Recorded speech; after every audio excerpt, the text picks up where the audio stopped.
Okay, Laura, let's talk briefly about defense in depth, which is, I think, a very interesting topic. The principle of defense in depth is layered security mechanisms. The layered security enhances the security of the whole system, right?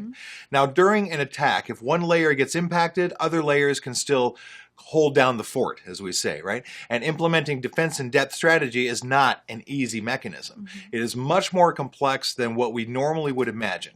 Now, implementing this approach could add to the complexity of the system, as I'm sure you're going to elaborate on. Correct. So let me give you an example of what a layered security is not. Multiple implementations of the same basic security tool is not a layered approach. As an example, installing both ClamWin and AVG-free on the same MS Windows machine is not an example of layered security. This is a case of redundancy, not layering. The layering could be data, applications, host levels, internet networks, parameter levels, physical securities, etc. We will have policies and procedures covering these layers, and users may be made aware of these for sure. All right. Yeah, absolutely. So on the data layer, you could have ACL and encryption. On the application layer, you could have antivirus and application hardening practices.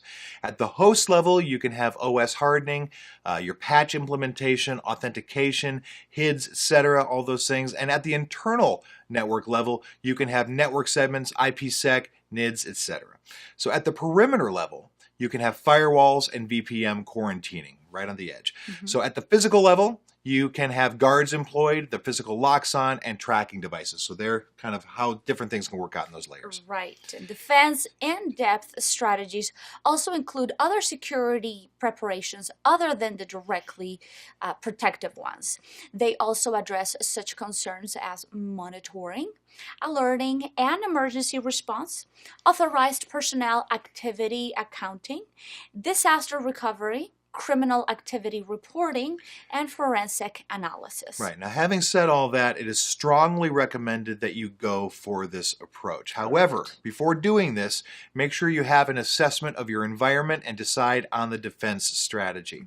Layered security is all about multiple types of security measures, layered, each protecting against a different vector for attack. Now, one of the most important factors in a well-planned defense in-depth strategy is taking advantage of threat delay.